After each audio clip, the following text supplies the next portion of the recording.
Pois é, Diego, era um processo que já tinha sido instaurado há um tempo, né? Enfim, o Eduardo já não estava na Polícia Federal, mas exercia o mandato de deputado. Ao ir para os Estados Unidos, aí abriu uma outra frente que culminou com esse processo. Tem também o processo dele andando no Supremo Tribunal Federal, o Eduardo Vagem, né? E aí esse personagem que deixa de ser deputado, deixa também agora, caminha, né? A Polícia Federal recomenda e a gente aguarda aí a manifestação do ministro da Justiça, mas caminha para deixar de ser aí também um membro da Polícia Federal. E aí a gente lembra, Diego, o contexto que essa decisão e essa recomendação da Polícia Federal acontece hoje, um dia depois, né? O processo já vinha em andamento e aí houve aí a conclusão, né?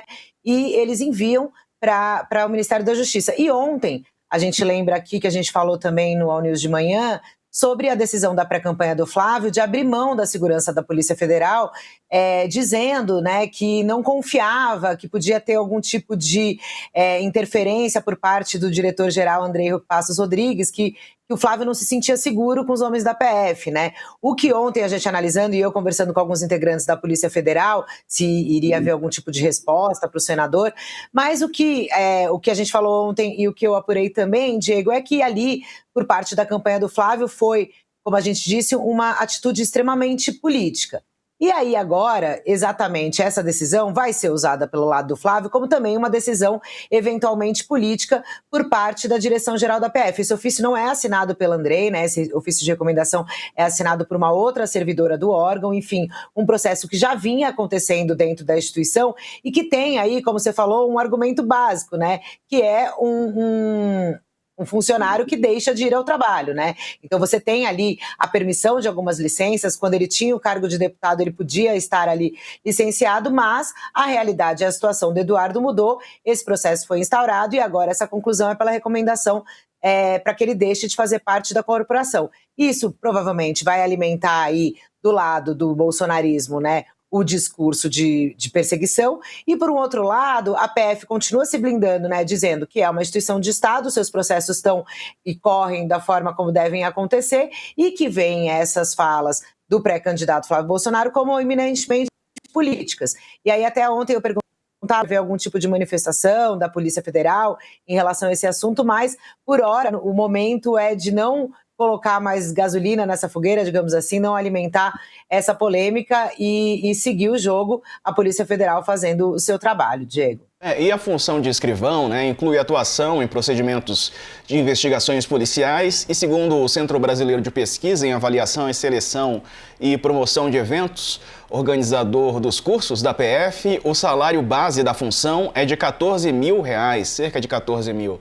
Para servidores do topo da carreira, pode chegar a R$20 mil. Eduardo não recebia salário da PF enquanto exercia o mandato de deputado federal, estava afastado da função de escrivão desde 2015, quando assumiu uma cadeira na Câmara, porque a legislação brasileira não permite o acúmulo de 2 cargos públicos. Ricardo Couto, e aí não voltou, né?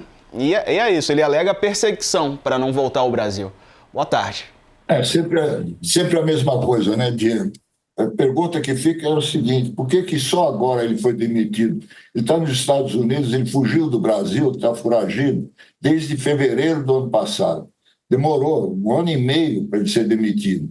E a pergunta que fica no ar também é a seguinte: ele está há muito tempo na Polícia Federal, ele não estava, mas era funcionário, se ele vai receber aposentadoria integral também, que é capaz de ele tentar fazer isso, né? Vamos conferir, é uma boa apuração aí para as nossas equipes, né? Saber exatamente qual vai ser a remuneração, se é que vai ter alguma a partir dessa decisão. Letícia Casado, o Eduardo Bolsonaro segue trabalhando lá nos Estados Unidos. Ontem a gente noticiou aqui, né, a notícia que veio por meio da Mônica Bergamo, que ele conseguiu o Green Card, né? Até o Sakamoto se surpreendeu porque ele achava que o Eduardo já possuía, né, o Green Card, mas não. Ele conseguiu agora, o que, é claro, deve alongar a permanência dele nos Estados Unidos. Boa tarde para você. Boa tarde, Diego, Couto, Carla. Diego, no caso do Eduardo, eu sempre acho importante lembrar que quando ele saiu do Brasil em fevereiro do ano passado, ele não tinha nenhuma investigação formal contra ele. O que mudou nesse tempo, nesse 1 ano e meio que o Eduardo está fora? Não só ele passou a ser investigado, como ele já foi, inclusive, condenado, né? Ele passou a ter uma série de problemas na justiça que inviabilizaram esse retorno dele ao Brasil. E ele não tinha nada quando ele foi embora. Agora até me confundi se ele já foi condenado ou não, se ele está prestes a ser condenado. Condenado a 4 anos. Então, pronto.